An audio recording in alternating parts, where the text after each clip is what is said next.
ಪಾಕಿಸ್ತಾನದ ಪ್ರಧಾನಿ ನವಾಜ್ ಶರೀಫ್ ಹಾಗೂ ಪ್ರಧಾನಿ ಭೇಟಿಗೆ ಕ್ಷಣಗಣನೆ ಶುರುವಾಗಿದೆ. ಮಧ್ಯಾಹ್ನ ಪಾಕ್ ಪ್ರಧಾನಿ ನವಾಜ್ ಶರೀಫರನ್ನ ಮೋದಿ ಭೇಟಿ ಮಾಡಿದ್ದಾರೆ. ಪಾಕ್ ಭಾರತ ಉಭಯ ದೇಶಗಳ ಮಧ್ಯೆ ದ್ವಿಪಕ್ಷೀಯ ಮಾತುಕತೆ ನಡೀತಾ ಇದೆ. ಉಭಯ ನಾಯಕರು ಸುಮಾರು 35 ನಿಮಿಷಗಳ ಕಾಲ ಮಾತುಕತೆಯನ್ನು ನಡೆಸಲಿದ್ದಾರೆ. ಈ ವೇಳೆ ಭಾರತದ ನೂತನ ವಿದೇಶಾಂಗ ಸಚಿವೆ ಸುಷ್ಮಾ ಸ್ವರಾಜ್ ಕೂಡ ಹಾಜರಿದ್ದಾರೆ.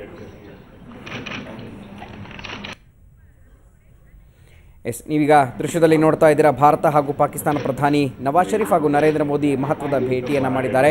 ಉಭಯ ದೇಶಗಳ ಮುಖಂಡರ ಜೊತೆ ಇದೀಗ ದ್ವಿಪಕ್ಷೀಯ ಮಾತುಕತೆ ನಡೀತಾ ಇದೆ. ಈ ಒಂದು ಮಾತುಕತೆ ವೇಳೆ ಸುಷ್ಮಾ ಸ್ವರಾಜ್, ವಿದೇಶಾಂಗ ಸಚಿವೆ ಸುಷ್ಮಾ ಸ್ವರಾಜ್ ಕೂಡ ಹಾಜರಾಗಿದ್ದಾರೆ. ಸೊ ಎಲ್ಲ ಒಂದು ರೀತಿಯ ಪಾಕ್ ಸ್ನೇಹ ಸಂಬಂಧವನ್ನು ಬೆಳೆಸೋದಕ್ಕೆ ಯಾವ ರೀತಿಯ ಅಂಶಗಳನ್ನು, ಯಾವ ರೀತಿಯ ಚರ್ಚೆಗಳನ್ನು ಮಾಡಬೇಕು ಅನ್ನೋದು ಕೂಡ ಈ ಒಂದು ಸಭೆಯಲ್ಲಿ ನಿರ್ಧಾರವಾಗ್ತಾ ಇದೆ. ಭಾರತ ಹಾಗೂ ಪಾಕ್ನ ಎಲ್ಲ ಸಂಬಂಧಗಳ ವೃದ್ಧಿಗೆ ಯಾವ ರೀತಿಯ ಕುರಿತಂತೆ ಯಾವ ರೀತಿಯ ಅಂಶಗಳನ್ನು ಪರಿಗಣಿಸಬೇಕು, ಯಾವ ರೀತಿಯ ಸಂದೇಶಗಳನ್ನು ರವಾನಿಸಬೇಕು ಅನ್ನೋದು ಕೂಡ ಇದೀಗ ಶರೀಫ್ ಹಾಗೂ ನರೇಂದ್ರ ಮೋದಿ ಮಾತುಕತೆಯನ್ನು ಕೂಡ ನಡೆಸ್ತಾ ಇದ್ದಾರೆ. ಅದರ ದೃಶ್ಯವನ್ನು ನೀವು ನೋಡ್ತಾ ಇದ್ದೀರಾ. ಪಾಕ್ ಪ್ರಧಾನಿ ಜೊತೆ ಶಾಂತಿ ಮಾತುಕತೆ, ಒಂದು ಸೌಹಾರ್ದಯುತ ಭೇಟಿಯ ಒಂದು ಸಭೆ ನಡೀತಾ ಇದೆ. ಇನ್ನು ಎಲ್ಲ ಒಂದು ವಿಷಯಗಳ ಬಗ್ಗೆ ಅಂದರೆ ವಾಣಿಜ್ಯ ವ್ಯಾಪಾರವಾಗಿರಬಹುದು, ಕ್ರಿಕೆಟ್ ಆಟವಾಗಿರಬಹುದು, ಹಾಗೆಯೇ ಉಗ್ರಗಾಮಿಗಳ ಒಂದು ಒಳನುಸುಳುವಿಕೆ ಆಗಿರಬಹುದು, ಈ ಒಂದು ಎಲ್ಲ ಅಂಶಗಳ ಬಗ್ಗೆ ಚರ್ಚೆ ಕೂಡ ನಡೀತಾ ಇದೆ. ಇದು ಪ್ರಧಾನಿಯಾದ ನಂತರ ನರೇಂದ್ರ ಮೋದಿ ಅವರು ಪಾಕ್ ಪ್ರಧಾನಿ ಜೊತೆ ನಡೆಸ್ತಾ ಇರುವಂತಹ ಮೊದಲ ಒಂದು ಸ್ನೇಹಪರ ಭೇಟಿ. ಸೊ ಹಾಗಾಗಿ ಈ ವಿಷಯಗಳ ಬಗ್ಗೆ ಎರಡೂ ರಾಷ್ಟ್ರಗಳ ಬಾಂಧವ್ಯ ವೃದ್ಧಿಗೆ ಯಾವ ರೀತಿಯ ಒಂದು ಸೂಕ್ತ ಕ್ರಮ, ಅಗತ್ಯ ಕ್ರಮಗಳನ್ನು ತೆಗೆದುಕೊಳ್ಳಬೇಕು ಅನ್ನೋ ಒಂದು ನಿಟ್ಟಿನಲ್ಲಿ ಮಾತುಕತೆ ಕೂಡ ನಡೀತಾ ಇದೆ.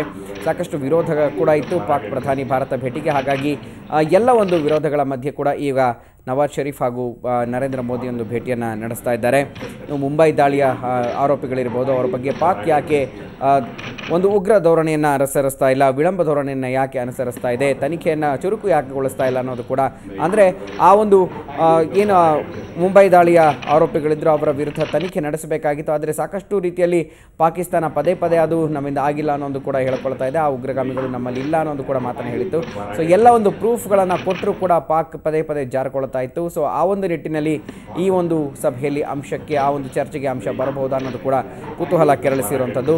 ಇನ್ನು ಪದೇ ಪದೇ ಅಪ್ರಚೋದಿತ ದಾಳಿಗಳು ಕೂಡ ಗಡಿ ರೇಖೆಯಲ್ಲಿ ಆಗ್ತಾ ಇರೋಂಥದ್ದು, ಒಳನುಸುಳುವಿಕೆ ಆಗ್ತಾ ಇರೋಂಥದ್ದು.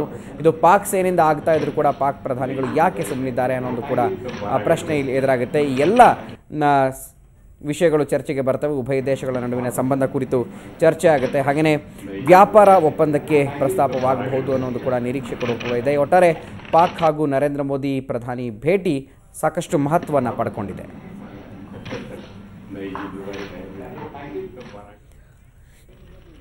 ಇನ್ನು ಭಾರತಕ್ಕೆ ಆಗಮಿಸಿರುವ ಸಾರ್ಕ್ ನಾಯಕರ ಸಭೆ ಇಂದು ನಡೆಯಲಿದೆ. ಇವತ್ತು ಬೆಳಗ್ಗಿನಿಂದಲೇ ಹೈದರಾಬಾದ್ ಹೌಸ್ಗೆ ಸಾರ್ಕ್ ನಾಯಕರ ಆಗಮನವಾಗ್ತಾ ಇದೆ. ಬೆಳಗ್ಗೆ 9:30ಕ್ಕೆ ಅಫ್ಘಾನಿಸ್ತಾನದ ಅಧ್ಯಕ್ಷ ಹಮೀದ್ ಕರ್ಜಾಯ್ ಆಗಮಿಸಿದ್ರು.